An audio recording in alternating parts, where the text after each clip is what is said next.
Can you disconnect the audio? Huh? Can you disconnect the audio from the car? So it's, yeah, you can.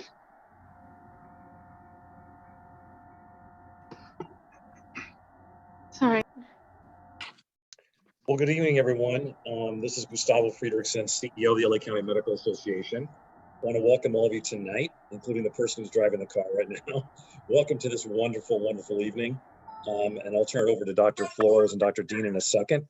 The title of the program Yeah, hang on. Let me just see if it's worthwhile. For All Commission Report, ACA 2.0, or the Right to Single Payer. So with that, I'll turn it over to Dr. Dean and Dr. Flores, our co-host this evening. Thank you, Gustavo. So I'll start off hopefully with an introduction. For those of you who are new to the group, I'm Dr. Omer Dean. I'm president-elect for the LA County Medical Association with my co-host, Dr. Hector Flores. Can we ask you to mute yourselves, please, anyone who's on the call, unless you're speaking. So we're doing a series. This is number 2 in a monthly series of talks by various experts in the field of healthcare and healthcare coverage for our citizens of California. I'm going to introduce Dr. Sandra Hernández, who has graciously agreed to join us today. Before I do that, I'd like to acknowledge our board members for LACMA and our current president, Dr. Jeffrey Lee, who I'm not sure is on the call or not. We're happy to have you all. We're so happy that all of you could join us. I'd like to get going so we can hopefully field some questions as well. Dr. Hernández, thank you for joining us again. Dr. Hernández is president and CEO of the California Healthcare Foundation. Prior to joining the California Healthcare Foundation, she was CEO of the San Francisco Foundation, which she led for 16 years. She previously served as Director of Public Health for the City and County of San Francisco. She's co-chaired San Francisco's Universal Healthcare Council, which designed Healthy San Francisco. And of note, for those of you who don't know, this was the first time a local government in the US attempted to provide healthcare for all of its constituents. In February 2018, Dr. Hernández was appointed by Governor Jerry Brown to the Covered California Board of Directors.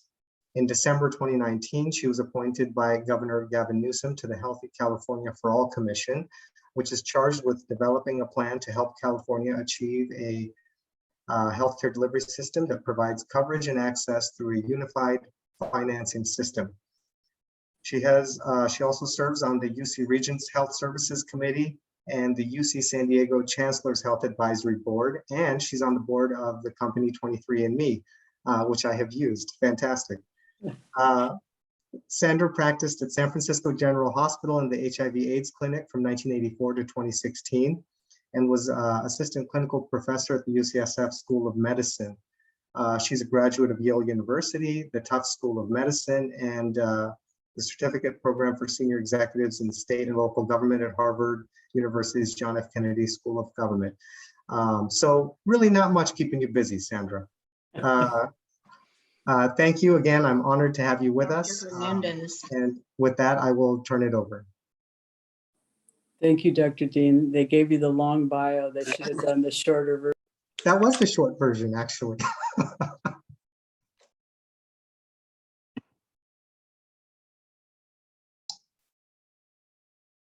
You're on mute, Dr. Hernández.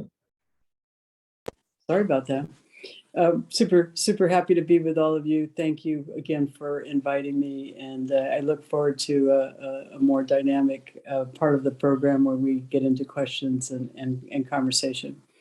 So let's just start at the top of it. You know, what title are we using tonight? You know, we are in ACA implementation. And of course, California has really been the lead train in the country in terms of ACA implementation. And at the same time, you know, really recognizing that there are many problems with our healthcare delivery system in California, and thus many opportunities for improvement, and a number of those are underway. But I thought it would be good first just to step back and and see where there's uniform agreement, I think, among health policy experts around, our providers, our hospitals, really anybody who comes into our healthcare system, I think recognizes that there are a number of things that we all agree can and should be addressed and improved. The Healthcare for All Commission, which was appointed in 2019, has been meeting mostly on Zoom during COVID, and we don't yet have a final report. And so I'm not going to speak in any great detail about what might be in it, except to talk about sort of what the principles are and what we've discussed as a commission, where I think there's pretty broad agreement in terms of what it is we're trying to improve upon. To be clear, I'm not speaking as a commissioner tonight. I'm really speaking in my capacity as someone who has spent 35 plus years in this system, trying to improve it largely for the people for whom it doesn't work well at all. There we go. We have significant health inequities. We have racial inequities. If you talk to low-income folks across California, which, by the way, we commissioned a report, the commission did, Healthcare for All Commission, to really just hear directly from low-income folks and consumers about what are the issues and concerns that they see and they have. Because I think any improvements we aim to make should keep them principally and their concerns at the top of the list. There are many stakeholders in the healthcare industry. We shouldn't try to solve any of these problems without really understanding where consumers are coming from. And in that regard, you got to sort of start with affordability, and that's where they start. Access is significantly constrained by affordability. A recent survey showed that half of Californians have skipped or postponed some type of healthcare in the last 12 months due to costs. And so no matter how you look at the system, there's a lot of money in it. And everybody has an opinion about where it might be better spent. But I think from a consumer point of view, and if you just look at what we as a country or a state spend in healthcare against what we get in outcomes and in actual health and well-being, we have a serious cost problem. And if you drill down on cost, it's really largely unit costs and not utilization that drives up the cost problem that we have and the affordability problem that we have. So everybody, I think, would acknowledge that lowering the rate of rise of spend is certainly one of the principles that everybody's aiming at. Better access is clearly also on consumers' minds. And we know from all kinds of data and polls that access is uneven. There are many reasons for that, including everything from a maldistribution of providers to a lack of providers, behavioral health, mental health being notable among them, but not certainly not only. We have areas of the state where wait times to get access to specialty care are just extraordinarily high. That was true pre-COVID and more so now in the midst of a pandemic. One of the things we heard from consumers that was the commission spent quite a bit of time talking about is consumers want to be treated with dignity and with cultural humility. We are an enormously diverse state, and yet our workforce doesn't remotely look like the population that it serves. Just before Governor Newsom took office, a number of the healthcare foundations, including California Healthcare Foundation, put together a workforce commission to really develop a roadmap to address the significant challenges that we have in healthcare today. Primary care being a focus, behavioral health being a focus, the workforce that serves our aging population, another important focus. And really that roadmap has been utilized, I think, by the governor, certainly in the significant investments that he continues to recommend in the most recent budget. I think it was $1.6 billion. And now coming, hopefully out of this pandemic, we've certainly seen the toll it has taken on our workforce, nurses and frontline workers, healthcare workers really across the span. And so we have a lot of work to do on anything we try to achieve with regard to better access, and really can't do any of that without fundamentally continuing to invest in the workforce of the future. There is a commission report on that, which Hector, I know, can make available. And then we really have a deeply inequitable healthcare system, right? The racial disparities that we have are really astounding. They run a gamut virtually. You could cite the numerous examples of that. Black maternal mortality comes to mind, but they're plentiful on there across the board. And the other thing we heard, if you ask consumers, is the system is just ridiculously complex and fragmented and difficult to navigate. And so reducing administrative complexity, making things more simple and understandable was something we also heard from consumers. And I think everybody recognizes that that's true.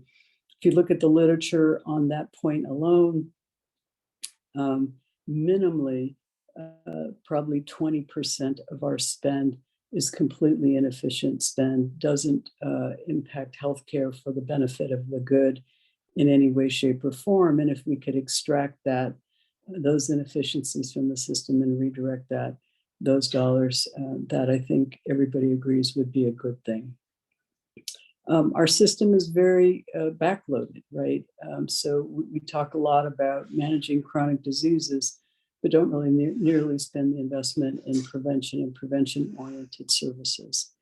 And then lastly, the fragmentation that's in our system, which everybody agrees, better integration, simplification, a focus on health equity, all will help.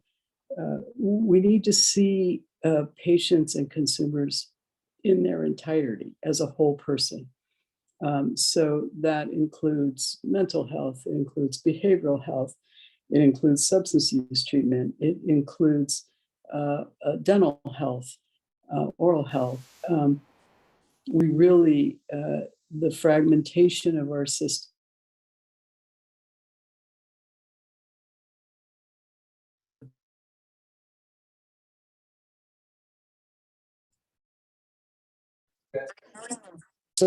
and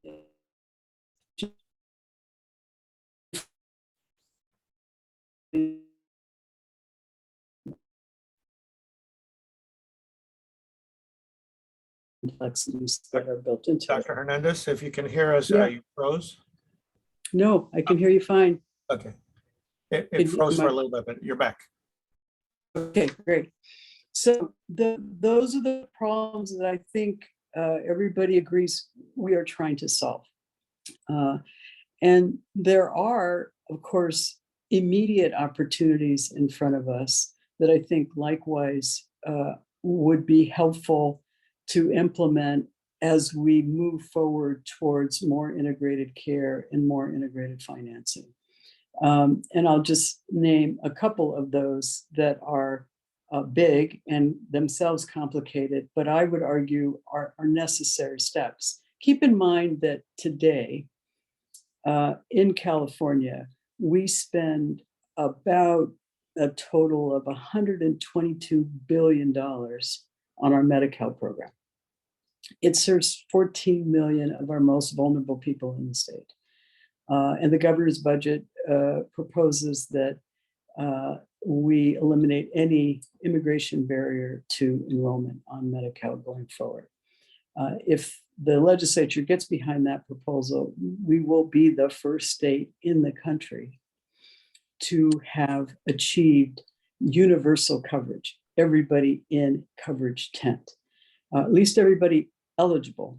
Keep in mind that we have eligible populations today in Medi-Cal program that are not enrolled. And some of that is a legacy of the prior administration and public charge. And so we getting everybody into a tent of coverage is one important step. And while the governor's proposed it, legislature, I suspect, likely to get behind it, it will be coverage. And that I think is an important step to do. Within the Medi-Cal program, there's also just been recently approved 2 federal waivers that will dramatically improve the care of folks that are in the Medi-Cal program through CalAIM. Includes case management services and the like. And so the expansive agenda for improving and innovating and improving the accountability of outcomes in the Medi-Cal program, when you have 14 million people in it today and more coming, is also something I think that is on the road to improving any public program we run. And then there's an enormous effort also being driven by the legislature and supported by the governor and administration to get us to a place where data flows across systems in a much more easy way. So data exchange, one thing the pandemic clearly showed us is the fragmentation of data, some of it in public health, some in the state, some in the hospital. Those are all use cases that are compelling for us to do something around standards for data exchange and be able to share data, and for consumers to be able to access their data readily and be able to have it portable across the delivery system as might be necessary to get optimal care. So those are sort of intermediate opportunities. They're all big, they're all hard to implement. The waivers have been approved for CalAIM, and a tremendous amount of effort will be put forward by the plans and the providers to do that. The Healthcare for All Commission, as we said at the top of the meeting, was put in place in 2019, and it was specifically charged with developing a roadmap to create a delivery system that would address the concerns that I outlined earlier, and with a particular focus, and the commission has had a lot of conversation about inequities and making sure that health equity and a particular focus on communities of color and people who need better language access, better cultural access, that the delivery system needs to be able to provide that. The commission report probably won't be out for another month or 2. COVID has protracted that discussion. I would say that the consumer input that we got was incredibly valuable. The report, I suspect, we will see sometime in early spring. And a lot of that conversation across the commission has looked at things such as what do you need federally to be able to implement a unified system of financing in the state? And there's been a lot of conversation about whether that can be done by waiver.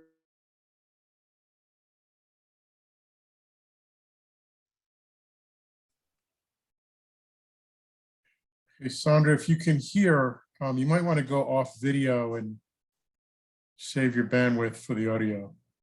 Can you hear? I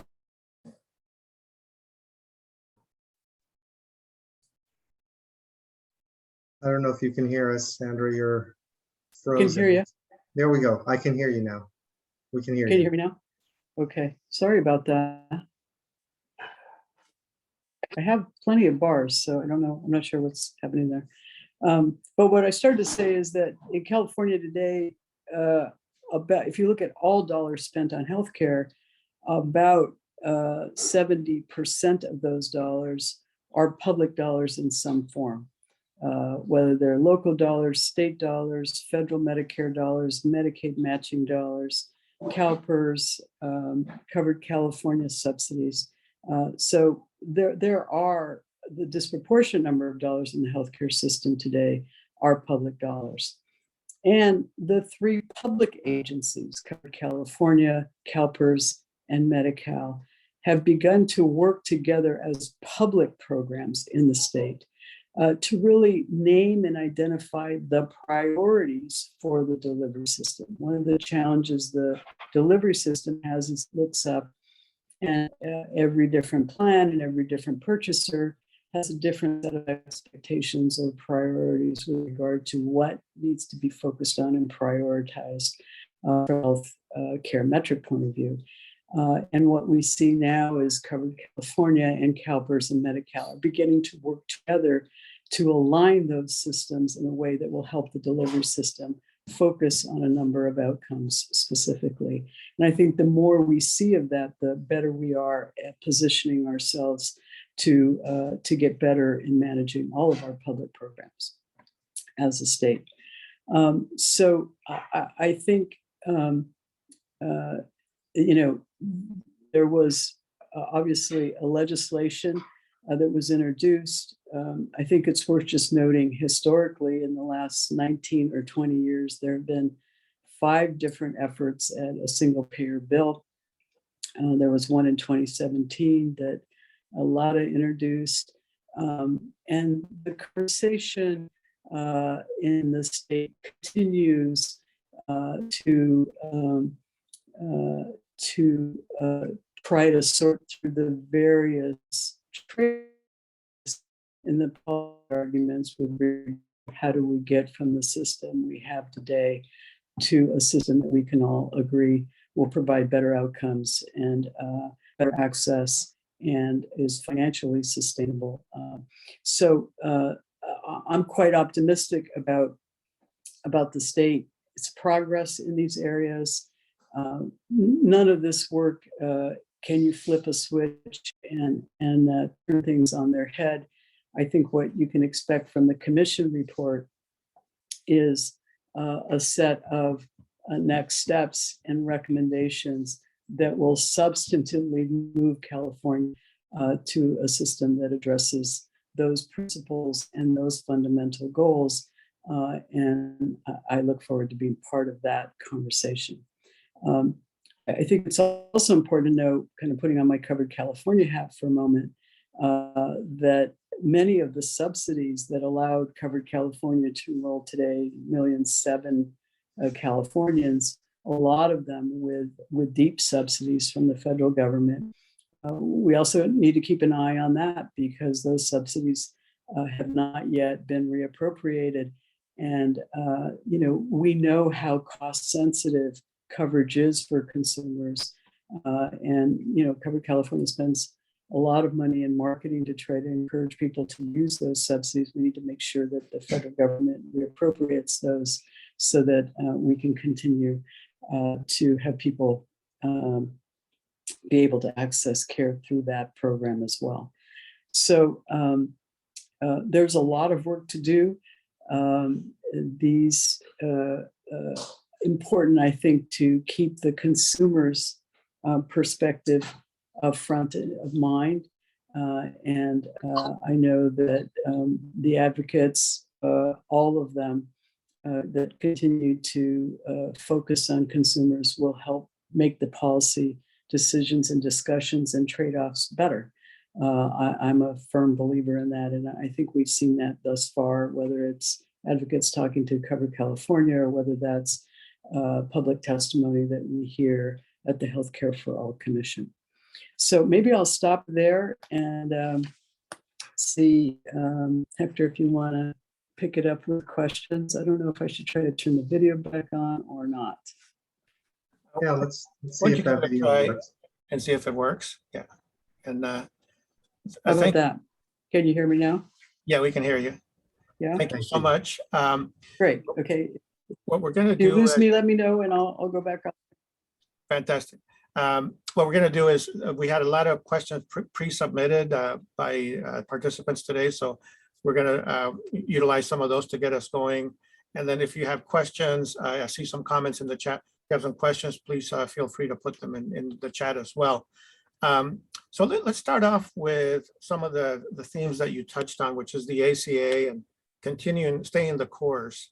So a couple questions came in. Obviously in California, Medi-Cal expansion has been a major tool for coverage, as you mentioned, especially for low-income families. But there are a couple questions related to that. One is that even with Prop 56, the perennially low payments for Medi-Cal to Medi-Cal providers really makes it prohibitive for private practice doctors to see Medi-Cal. And for specialists, it's prohibitive because of the cost of overhead that they have. And so therefore it reduces access not only for referrals from those primary care doctors that see Medi-Cal, but also the FQHCs and rural health centers. How is the commission or some of the policymakers, how are they approaching that? Yeah, so Hector, thank you for the question. I mean, the commission hasn't really talked about Medi-Cal per se. That just released this new proposal for continuing to expand Medi-Cal. And so, you know, the payment rates for primary care providers and specialists in the private sector in terms of the Medi-Cal program really haven't come up at the commission meeting per se. You know, I think the policy trade-offs that get raised in the context of that program is typically enrollment and eligibility, expand enrollment, expand eligibility against, you know, dollars in places where you could pull more providers in, and particularly primary care providers, but not, you know, specialty as well, as you mentioned. And those trade-offs, you know, what's interesting to me is, you know, the people who are promoting universal coverage, which you and I suspect the vast majority of people on the call are for, those two policies get discussed in sort of verticals, right? You're either doing eligibility enrollment and or, you know, talking about what kind of payment we have in that program. It certainly pays less than Medicare. And, you know, there's been a lot of conversation about where would you peg ideally payment rates? Would you do it at Medicare rates? Would you do it at Medicare Plus? But none of those have been discussed in enough specificity to really know how they would shake out. And the Healthcare for All Commission really hasn't talked about this specific issue. Thank you. And a kind of a follow-up along the ACA, sort of ACA 2.0 is Covered California. One of the challenges many physicians wrote about in their questions was that Covered California continues to sell bronze plans that have prohibitive deductibles and copays, especially for those that don't qualify for subsidies. And often the providers are left holding the bag when the patient can't pay. Is there any discussion about maybe doing away with bronze or changing the subsidy categories, the eligibility for subsidies? Yeah, Covered California is familiar with that problem, Hector. And, you know, I think if we had our druthers, we wouldn't have that plan for all the reasons that you said. There's a lot of policy work around the subsidies. And of course, California's added subsidy dollars in a lot of places, but not yet to address the bronze plan issue, Hector. But I think there's a lot of effort at educating folks about these plans and where they can maximize both the subsidies and reduce kind of the prohibitive out-of-pocket costs that are associated with the bronze plan. And the last question related to this, and I think we've seen some comments in the chat, that Covered California doesn't really extend to families beyond 400% of the federal poverty level. So a lot of the families that are getting slammed with contribution to premium through their employer, deductibles, and copays are the families that are a dollar or two rich beyond the 400% of federal poverty level. What can be done to address the challenges they have financially?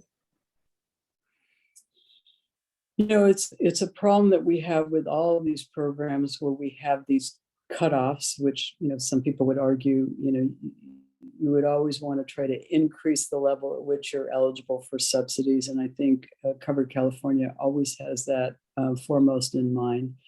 But the issue that you're raising is really a bigger issue, right? It really has to do with the cost and structure of and the subsidies and how they flow and don't have a lot to do with, as you said, what you would get in a commercial plan versus what you can get through Covered California. And you're right, there are families that are right at the edge, make, you know, $1 or $2 more on a tax year, and find themselves in a situation where they're not able to take advantage of the significant subsidies that there are in Covered California. And I think, you know, Peter and his team at Covered California has done an amazing job at trying to fill in those holes. And a lot of that comes directly from consumer advocates who come and raise these very issues in front of the board and in front of the Covered California team. You know, I think Covered California's got 1.7 million enrollees. It's the biggest exchange in the country. The federal administration often looks to California with an eye towards what might they do to expand enrollment in other states and in the federal exchange. So always more work to do on that front, Hector. And, you know, I think all else being equal, you would increase the cap, right, in terms of how much you can make. And then, you know, there's another level, and you're always sort of trying to push that envelope. And as a policy matter, I think we should continue to try to address that.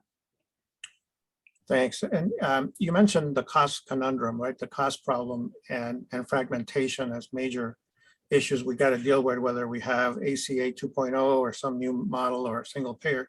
And some of the questions that came in around that is that the rules of engagement, especially for governmental programs, is that they allow a lot of special interests to kind of carve out special treatment for themselves, a lot of profiteering, a lot of political influence to get special deals.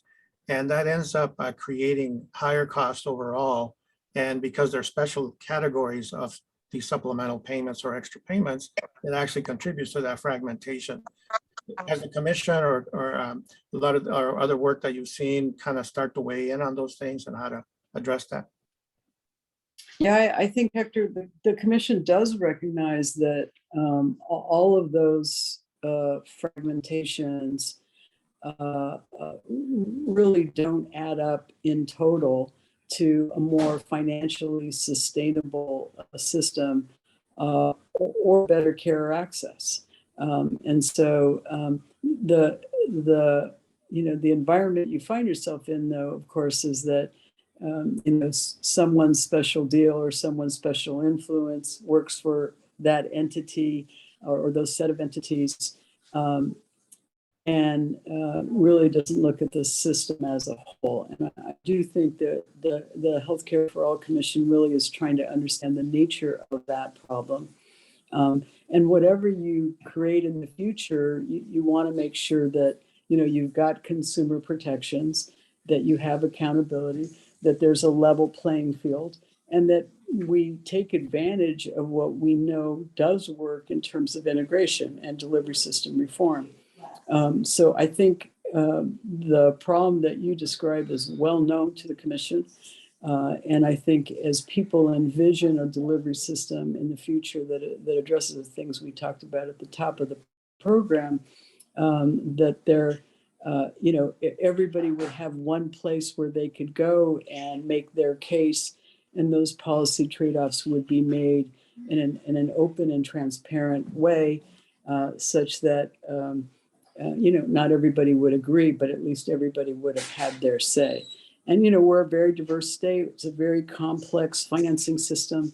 A lot of what we do with good intention doesn't end up having the kind of results that you want to have. And I think one of the things the Healthcare for All Commission is really trying to do and understand is how did we get into such a fragmented system to begin with? And looking around trying to figure out what's an accountable, sustainable, transparent, and fair system, and really reducing the dollars that are in the system that don't benefit healthcare at all. Well, thank you. That's a great perspective.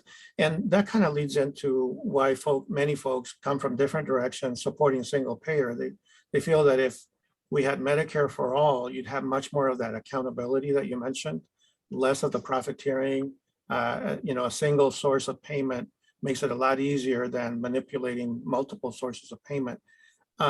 So looking at single payer, one of the things that a lot of folks fear is that, they say single payer would be requiring massive taxes. As the commission does its work and looks at universal coverage and the cost of that, how would that compare to a single payer system? Yeah, that's the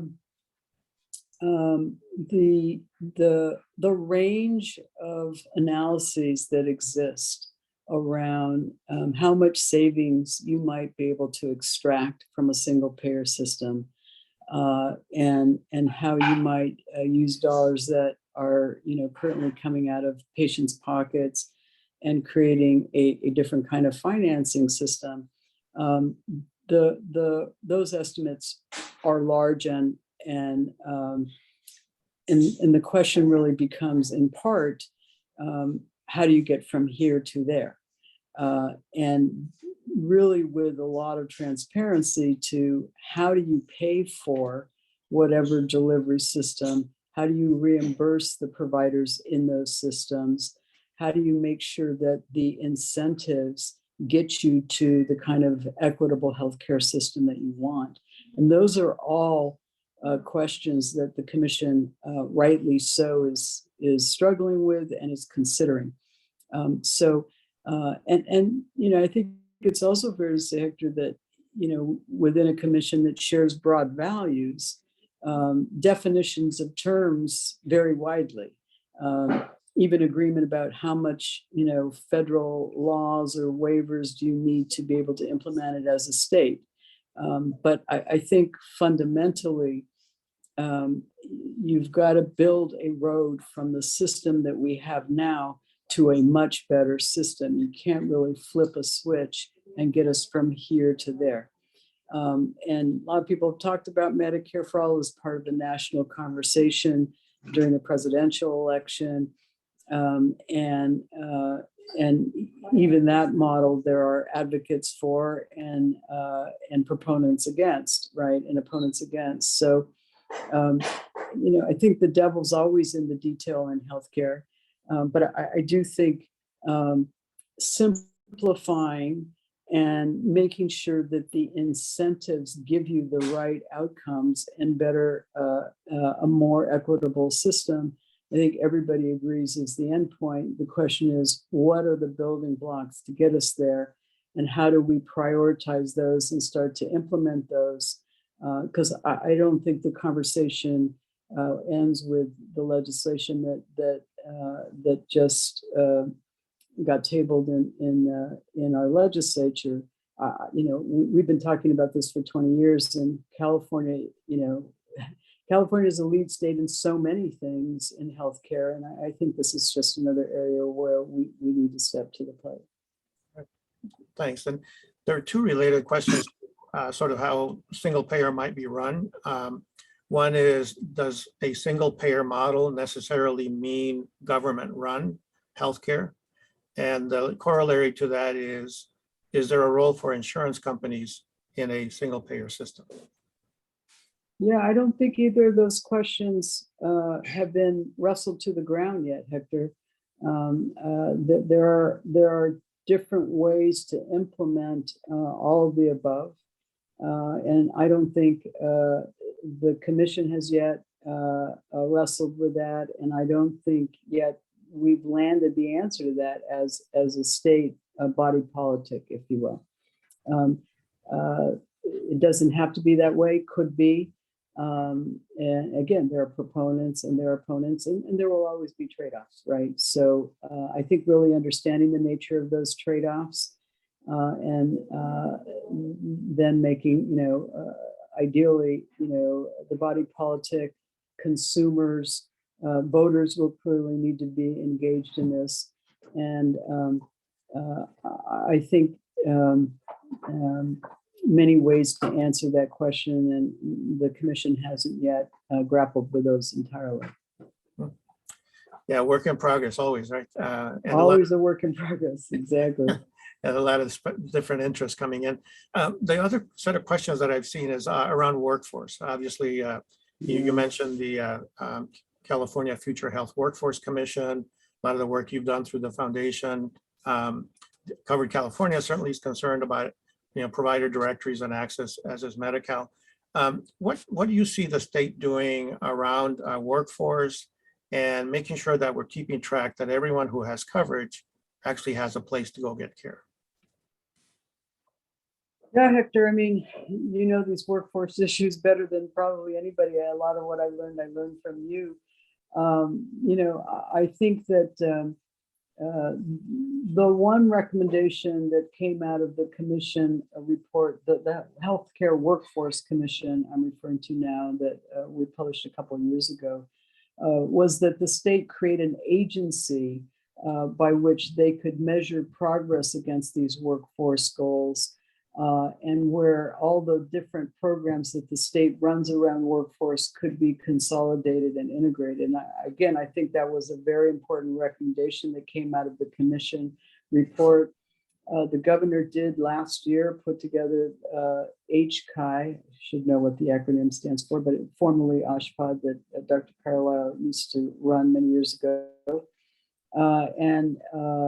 They have been given the staffing, the data, and they've embraced the commission recommendations to be the clearinghouse and the place by which we measure progress on workforce. Remember, when we did this workforce commission, we really didn't have a state plan. All the foundations were doing a little bit of this and a little bit of that in workforce, but there wasn't really a comprehensive roadmap for how do we address the needs we had pre-pandemic, let alone the needs that we have today. And, I think in workforce, what we know is team-based care works, and we should really try to see our healthcare workforce as part of our economic development goals as a state. The state spends an inordinate amount of money in healthcare. These are good paying jobs largely, and the opportunity to do team-based care, to use community health workers and promotores, really using a prevention-oriented model, having people work at the top of their license. Those were all principles that were deeply embedded in the Workforce Commission recommendations. And I think, we've been making good progress. If you look at places that have really done astounding things around cultural humility, around treating people with dignity, around patients being at the center of decision-making and patients being fully engaged, those really do use a team-based approach to care. And, I'm always struck about how, the docs and the nurses and, we live in these fiefdoms, and yet there's plenty of work for all of us, whether we're a primary care doc or we're a specialist or we're a nurse practitioner or we're a doula or we're a midwife.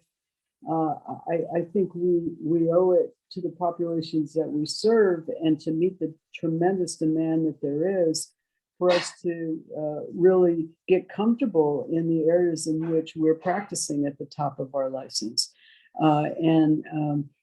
Takes incentives for that to happen. And there are a lot of disincentives in the system. You've referred to a number of them. But I think overall, we've made good progress on workforce thus far. No one anticipated the pandemic when we started this. And, if I was going to flag an enormous challenge that we have for the state, it really is in our behavioral health workforce. We just simply, we have an enormous mental health crisis that is really on the surface of this pandemic.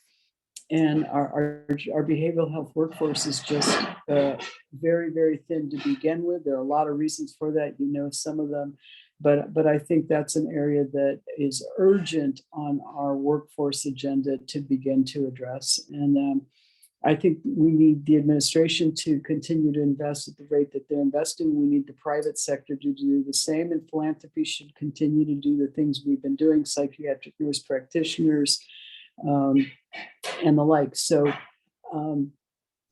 good progress, good roadmap, lots more work to do.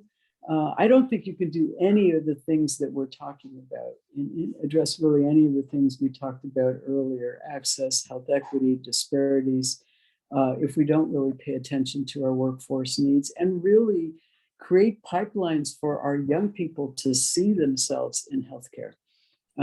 Public health, we haven't even mentioned public health, and yet, you know, the pandemic really showed the years of disinvestment in public health. I used to run the health department, and you know, the start of the pandemic, 58 counties in the state of California, and less than 20 of them had anybody trained to do contact tracing, a very fundamental public health function.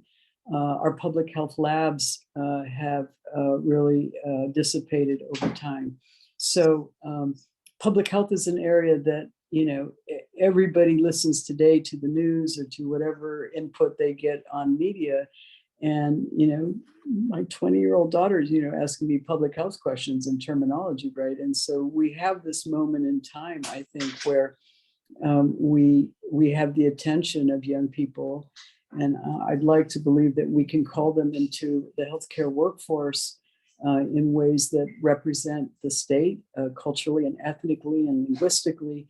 And that as we think about economic development coming out of the pandemic, we see this investment in healthcare workforce as integral to that. Thanks. That's some great observations. And something related to workforce, which is, you know, sustainable investment in workforce. You know, one of the big issues the CMA had at its House of Delegates was the debate around the corporatization of healthcare, and particularly publicly traded companies where, you know, now they're bowing to investors and not necessarily patients or the providers of the care.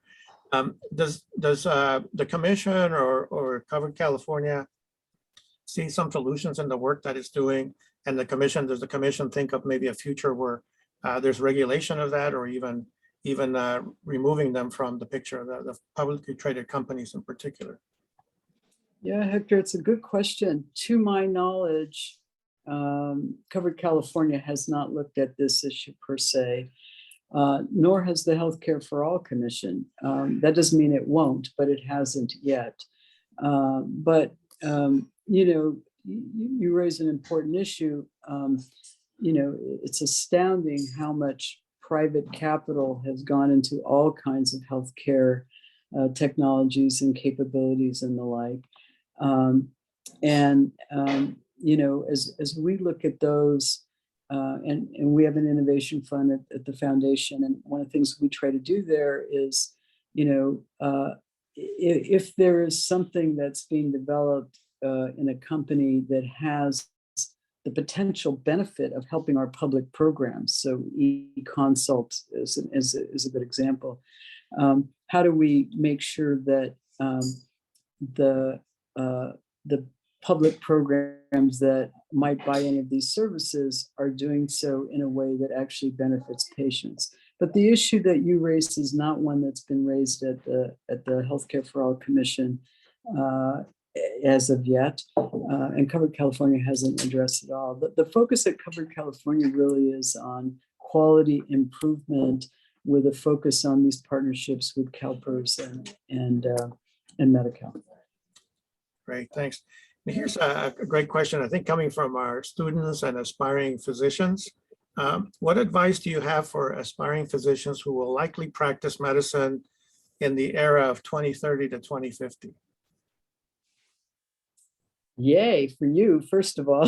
The first thing I'd say is welcome. You know, I hope that they will come into wherever we are on this journey to a unified healthcare system and an integrated system and a patient-centered system. I do hope they would come with both passion and humility, right? I think, you know, we learn so much from our patients about how to be better clinicians and how to be better physicians and how to be better healthcare providers. And so, you know, to me, humility is hugely important. You know, all of us have a responsibility in these systems to make the system better than we found it. And I, you know, we sometimes refer to these quality improvement programs, but I'm talking about quality improved systems, right? System change. And so, you know, you and I, all of us probably have stories when we were young physicians where we saw things that were like, this is just wrong. This should not be this way. And whether that's, you know, seeing blatant racism in the system, whether that's seeing implicit bias, whatever it is, we need to have the courage and the leadership to be willing to make those systems accountable and to change the things that we see that just don't serve our patients well. And you know, there are many things that, you know, come into healthcare that have perverted us from that goal. But I think those that are coming in should find a better system than we have today. I have no doubt about that. I'm an optimist, and I see improvement and opportunities for improvement all along the way. And the other thing I would say is it's one of the most rewarding professions you can have, right? So I say come, welcome. Come with humility and have the courage to stand up to the things that really don't work well for your patients. Great, that's great advice. And again, if I could ask folks to mute themselves, there's some background noise coming through. You know, and tied into this were what young physicians should be thinking about for the future and the earlier conversation on corporatization. I was looking at data that in the year 2000, among California's practicing physicians, there was about 70,000. 70% were in solo or small practice, private practice, 30% were employed in large groups. And now it's flipped the other way around. 70% of physicians are employed in large organizations and 30% are in small and solo practices, often providing the granular access to patients that the big organizations don't offer, the convenient access down the street. And I think a lot of times, and as an educator of residents, I think a lot of medical students come in thinking that they have only an option to join an organization as an employee rather than private practice. What advice would you give around that in terms of the different models that they should explore rather than just feeling limited to an employed position in a large organization? Yeah, I think that's a great question, Hector. You know, part of this is that the way we train physicians today is the way we trained them largely 25 years ago, the way you and I train. And most of that, of course, is hospital-based with very little experience in the types of practices that are available to you. So one thing that, and the Workforce Commission did sort of address this, really thinking about making sure that we provide training opportunities when folks are in training to see the different options that exist. That said, you know, I think it's super hard as solo practitioners to be able to participate in a way that allows you to be fully connected to the range of services that you might want to provide. You know, technology and IT is probably the biggest example of that, Hector. And you know, we've been, the statewide data exchange commission is specifically looking at single providers and solo providers and how to make sure we get the technology capacity and capability to those practices so that they are in the data exchange and in a way that doesn't disadvantage them from those that are in bigger corporate entities. Recognizing exactly as you said that a lot of those physicians are working in neighborhoods where they've been working for a very long time. Many of these are very culturally specific practices, and we really need that workforce to continue to be able to serve the populations that they have been serving. And so I think the questions are, how do we train folks to see what the options are? And also, how do we resource those practices so that they can take advantage of quality improvement, of IT technologies, of data exchange? Yeah, fantastic. And, earlier we talked about sort of the road to universal coverage and various forms that it could take. And I know he's chomping at the bit. I want to invite Dr. Steve Tarzinski from the California Physicians Alliance. They developed a roadmap, which is sort of an incremental reform towards that end. I know he wanted to share a little bit of that and also maybe pose a question as well as we begin to wrap up. Steve, are you on? Sure. Yeah, I'm here. Can you hear me? Yes. Yes, Okay. I can see. Okay. First, Please. thanks to Sandra. This has been an excellent presentation, and we have a long history of leadership and achievement in improving our healthcare system in terms of equity and empowerment, especially for historically underserved communities. So it's great to hear you, at least see you at the beginning. And I think the other thing is we need to watch out for the Healthy California Commission report. It's flying under the radar, but it's going to have a huge, huge impact when it comes out. So people need to be watching for that. And I would say that, the demise of AB 1400, which is the latest California single payer bill, is just another very long and sordid losing streak for those people who advocate for a unified system of public financing. And it hasn't fared much better in other states, and in Washington, it's pretty marginal right now as well. And, we've had a failed ballot initiative in 1994, which even excluded undocumented people. We had a single payer bill that was twice vetoed by Governor Schwarzenegger. And then we had the ill-fated AB 562. They all predeceased AB 1400. So it's long past time when single payer advocates, I think, need to rethink their approach, their strategy, and their methods of achieving universal coverage through a unified system of public financing. And it's going to require new thinking that's strategic, approachable, and realistic. I think what Bob Ross has called bold incrementalism. And I think Sandra mentioned that, you have to build a road to get there. It's going to have building blocks. It's going to have to be prioritized. And I think there is another path to single payer, and it won't be easy or quick, but it was developed by the organization on whose board I serve as president, the California Physicians Alliance. And we did it back 3 years ago in 2019. We just updated it last fall because we needed update in terms of the pandemic and the resurgent racial reckoning. So the roadmap consists of, it's called the Roadmap to Golden State Care. It consists of 3 distinct phases. We have 5 key policy areas: universality, improving public systems, which is important and crucial, cost and price, responsible insurance company behavior, whether or not they're going to be in the system, and workforce support and development.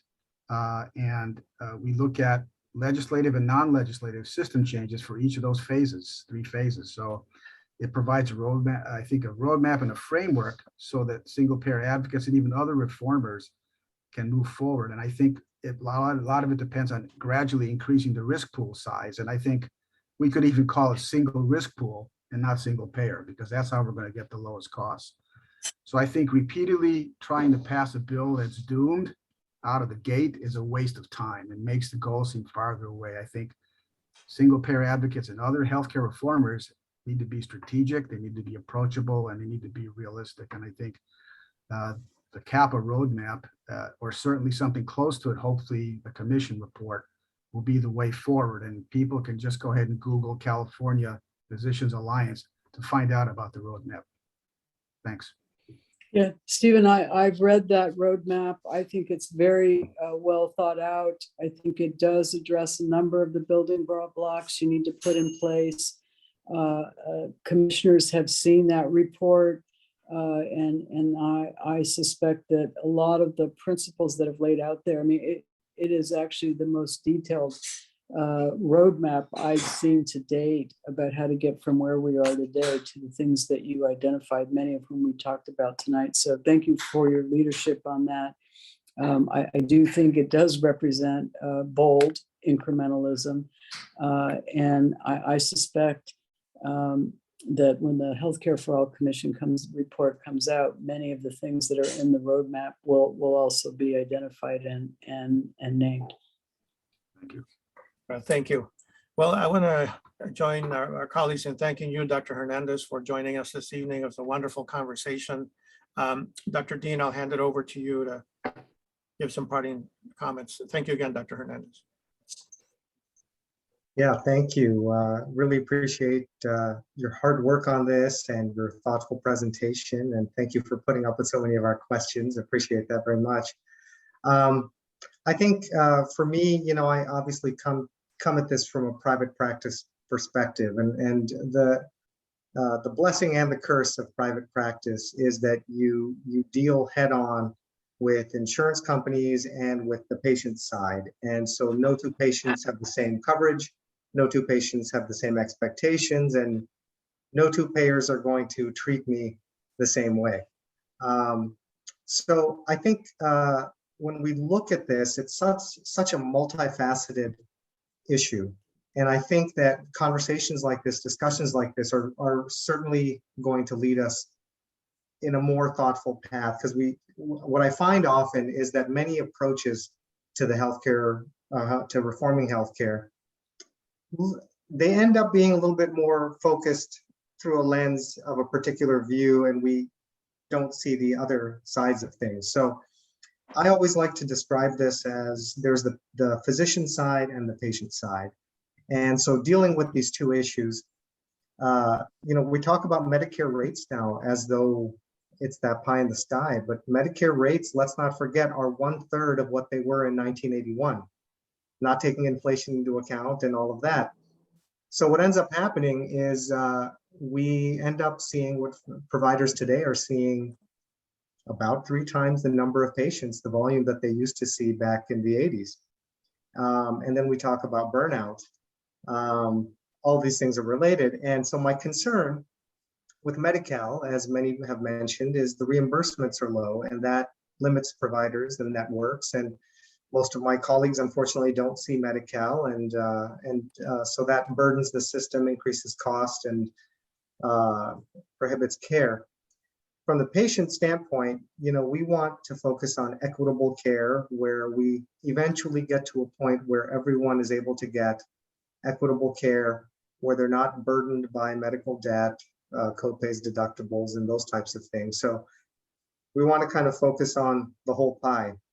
And I know you have been working for so long on this, and would be happy to continue the discussion and to work with you any way that we can. I think your advice and your input is invaluable. Thank you, Dr. Dean. Thank you, Dr. Flores. Always a pleasure to be with you. And it is a complex set of issues, and it takes all of us to kind of look at the whole picture and really make sure we're focused on the right things. And it's a pleasure to be with you tonight and to be with you in the effort as well. Thank you so much. And good night. Thank you Thank all you. for your attendance. Good night, everybody. Good night, Thank you. everyone. Bye-bye. Thank you. Bye-bye.